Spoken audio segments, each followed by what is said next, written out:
In a flash, everything changed when I heard my husband's angry voice on the phone. He yelled, "Why do you always fall apart when I need you?" He didn't seem to care that I was in the hospital because our baby was in danger. He complained about being hungry and waiting for my cooking while I was stuck in the hospital. He said he'd had enough and was going out to eat with his parents, leaving me to figure out how to get home on my own. His anger made me feel even worse, especially because I was scared for our unborn baby and worried that I couldn't protect them. I used to be a dedicated cosmetic salesperson known for my hard work and success. I had many awards and loved my job. Meeting my husband felt like a dream come true, and our relationship quickly turned into marriage. When I found out I was pregnant, I had to make a tough choice. Leave my job to avoid the risk of miscarriage, thinking about what was best for our family's future. As my pregnancy progressed, my husband's support seemed to disappear. What used to be excitement turned into frustration. Simple tasks became overwhelming for me, and I struggled to meet his expectations. He would ask, "Where's my lunch?" and then criticize the simple sandwiches I made, saying I couldn't handle smells. He dismissed my difficulties with, "Pregnancy is not an illness," making me feel alone in my struggles. This was so different from the man I had fallen in love with. He stopped coming to doctor's visits and showed less concern for the household chores that were becoming too much for me. Our home, once filled with love and respect, felt like a constant battle as I tried to protect both myself and our baby. I hoped that we'd eventually find our way back to understanding each other. Maybe he's just tired and stressed from mentoring a new person at work. I kept telling myself that once the baby is here, his busy schedule will ease up and we'll settle into a good routine as a family. I reassured myself, whispering "okay," while gently touching my growing belly, trying to stay positive despite the challenges with my changing body and our strained relationship. Things between my husband and me haven't improved. On top of that, my in-laws have started showing up unannounced, which has added to my stress. They criticize the cleanliness of our home and worry about how we'll manage with the baby, but they still expect me to serve them food right away. I feel overwhelmed and unprepared, and their visits always end with disappointment. My husband never stands up for me and seems to agree with their criticisms, making me feel like I'm not good enough. One day, while heavily pregnant and sent out to buy groceries, I collapsed from exhaustion. I woke up in the hospital, having passed out from overdoing it, but thankfully, our baby was fine. The doctor said I needed to rest for a few days. I saw missed calls from my husband and thought he must have been worried. But when I called him back, instead of relief or concern, he greeted me with anger. "Where have you been?" he demanded harshly, as if my health and our baby's safety didn't matter to him. His cold words made me shiver. I tried to explain, "I'm sorry I collapsed at the store and had to come to the hospital. They have me on IV fluids and want me to stay here for a few days." But his response was unfeeling and impatient. "You collapse and I'm supposed to care. Why don't you answer when I call?" "You're so slow," he said, making me feel even worse. I couldn't stand the thought of our baby being exposed to this negativity. I pleaded, "Please stop yelling. It's not good for the baby," but he ignored me. He continued, "We're starving here waiting for your awful cooking, and you're just relaxing in the hospital." It was clear he wanted to go out to eat with his parents and leave me on my own, even though I was in this condition. His anger and lack of concern were overwhelming. I ended the call, feeling completely alone and heartbroken. As I returned to my hospital room, tears streamed down my face uncontrollably. In that vulnerable moment, a familiar and comforting voice reached out to me. "Are you okay?" I looked up to see Helen, a customer I had grown close to from my days as a cosmetic salesperson, offering me a towel. Seeing her brought me immense relief and warmth. "Helen, it's really you. I'm so glad you remember me." Our unexpected reunion felt like a beacon of kindness and human connection during my darkest hour. Helen was more than just a customer to me. After a tough divorce, she had lost her confidence and stopped wearing makeup altogether. I remember approaching her at the cosmetics counter and offering to help her try some makeup. The change in her wasn't just physical. It was a boost to her self-esteem and a step toward emotional healing. Over time, Helen became a friend, not just a client. But then, 5 years before I left my job, Helen stopped coming in, and I often wondered what had happened to her. Now here she was, providing support when I needed it the most. "I had been hoping to reconnect with you, Helen," I said. "I was surprised to find out you had left your old job when I went looking for you." I'm sorry for just showing up out of the blue, she replied. I had been working abroad.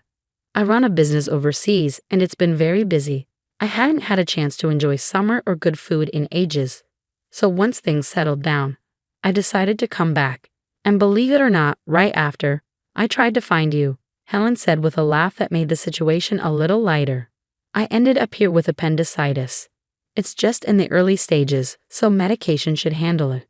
If this had happened while I was still abroad, the treatment cost would have been sky high, so in a way, I'm glad it happened here.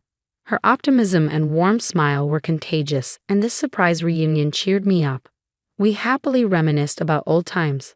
As our conversation went on, Helen, with her kind smile, gently asked, You don't have to share if you're not comfortable, but I noticed you seemed upset earlier. What's going on? Feeling I could trust Helen, not just as a former customer but as a real friend, I opened up about my troubles with my husband and in-laws. I'm really worried about bringing my baby into this environment. I'm afraid they'll be treated the same way I am. And without my job, the thought of living independently, especially with a child, feels overwhelming. To my surprise, Helen made a truly generous offer. I actually have an apartment you could use. I manage a few properties as part of a project I started with land I inherited. It's a cozy 2-bedroom with a separate bathroom, soundproof walls, and it's in a safe neighborhood close to supermarkets and a police station. You wouldn't need to pay a deposit right now, and you can start paying rent whenever you're ready. It's a really good deal. What do you think? Helen's excitement and sincerity were so genuine that I couldn't help but laugh in disbelief. Are you sure you can offer it at such great terms? I asked, overwhelmed by her kindness. Absolutely, Helen said. I trust you'll take good care of the place, and I think it's important to support each other in tough times.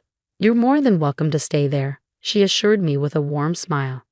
Helen's unexpected kindness felt like a ray of hope. It wasn't just an offer of a place to stay, but a chance for a fresh start. Her generous gesture was something I couldn't refuse, so with heartfelt gratitude, I accepted. Days later, once the doctors gave me the all-clear, I left the hospital and moved straight into the apartment Helen had set up for me. She had arranged everything effortlessly over the phone, showing incredible generosity. I didn't go back to the home I shared with my husband. Instead, I embraced this fresh start in Helen's cozy and welcoming apartment. Although I felt a bit guilty about not paying rent right away, Helen just laughed it off, telling me not to worry. While my husband was at work, I went back to our old home to pick up my things. It felt strange and empty, much like how I felt inside. Helen's support went beyond just offering the apartment. She connected me with a lawyer who had helped her before, and this solidified my decision to pursue a divorce. The lawyer's encouragement gave me hope, and with each hospital visit confirming the health of my baby, my resolve grew stronger. One day, as I left the hospital, I was alarmed to see my husband waiting for me. I panicked and tried to leave quickly, but my pregnancy made it hard to move fast. He confronted me about the lawyer and our living situation, gripping my arm tightly. I stood my ground, insisting that any discussions about the divorce, compensation, or child support should be handled through the lawyer. I refused to return home with him.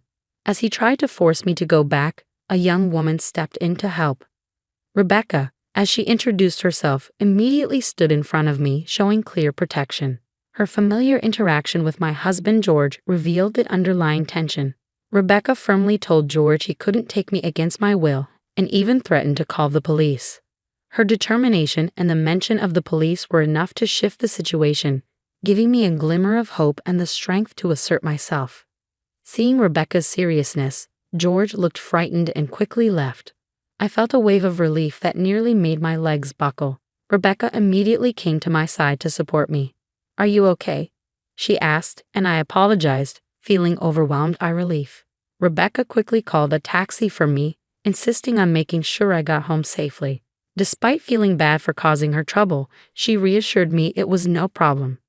When I told her my address, she was surprised to learn that I lived just below her. It was a happy coincidence that we were neighbors. Rebecca, cheerful and kind, turned out to be a new employee at George's workplace.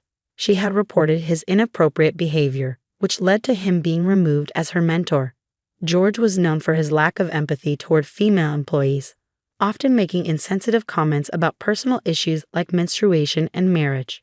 Rebecca shared that George's behavior wasn't just a problem at work. I had experienced it firsthand during my pregnancy.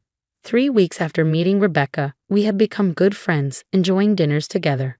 She shared that George had been moved to a subsidiary company after multiple complaints and problems at work. Interestingly, Rebecca was Helen's daughter, the same Helen who owned the apartment I was staying in. George had previously bragged about handling Helen's account, but his poor behavior led to his demotion. Helen had pushed for George's transfer after learning about his actions both at work and toward me. Rebecca, determined to address workplace issues on her own merit, had only acted after realizing my connection to her mother. Helen had encouraged Rebecca to gather and present evidence against George, which led to his transfer. With George's reduced income and increased workload, his position had changed significantly. Helen, drawing on her experience, advised me to stay firm and not be swayed by George's attempts to gain sympathy, which was incredibly reassuring. After I decided to divorce George, he tried to contact me through the lawyer, expressing how tough work was and how much he missed me. He even apologized and asked me to come back, but I remained resolute in my decision to divorce, supported by Helen. George had no choice but to accept the divorce and agree to the terms for child support and damages. As time went on, I faced a new challenge with my in-laws, especially my father-in-law, who was overly excited about the baby being a boy. I sensed trouble brewing, and it wasn't long before my in-laws made their move. One day, while I was heading out, my father-in-law grabbed my arm. He had followed Rebecca, thinking he would confront her, but then saw me and demanded that I give up my baby once born, claiming the baby was the family's heir. Despite my efforts to free myself, his grip was too strong. Just then, Rebecca's firm voice demanded he let me go. In a swift motion, she used a judo technique to throw him. Rebecca, a top-ranked judoka with national titles, had mastered judo to protect herself and her mother during difficult times. She confronted my father-in-law, criticizing him for ignoring George's actions and trying to interfere in my life. She defended my right to start over and made it clear that their meddling was unacceptable. The sound of approaching sirens revealed that Rebecca had called for help before coming to my rescue. My mother-in-law, who had been waiting in a nearby car, watched quietly as the police arrived and took both her and my father-in-law away. My father-in-law was arrested, and after some reflection, my mother-in-law decided to divorce him and start a new life in the countryside. George tried to persuade his mother to let him come with her, saying he was fed up with his job and the family drama, but she firmly rejected him. Through the lawyer, my mother-in-law sent her apologies and left some money as a gesture of goodwill. Helen explained that it's common for people to feel lost after leaving a marriage and that the money was likely her way of apologizing and supporting my son's future. I was surprised by her support, given her past behavior, but grateful for her attempt to make amends. After finalizing the divorce, I gave birth to a healthy baby boy. My mother-in-law chose to live in the countryside, preferring solitude over staying with George. When my father-in-law was released from custody, he found that the house had been demolished by my mother-in-law before she left. He ended up moving in with George, which only led to more problems and eventually caused George to resign from his job due to a damaged reputation. Despite the upheaval, child support payments continued to come in reliably, likely managed by Helen and the lawyer. Rebecca was recognized at work for her efforts and became a project leader, earning admiration from her colleagues. Helen's projects, including women-only properties and housing for foreigners, were thriving. As for me, once my son was old enough, I planned to return to work. Helen had offered me a position at a new high-end cosmetics store she was opening. She continued to support me and showed affection for my son, as if he were her own grandchild. Rebecca also made time to visit us. Both of them reminded me of the strength and kindness that had carried me through the toughest times. I was determined to be as strong and protective of my son as these incredible women had been for me.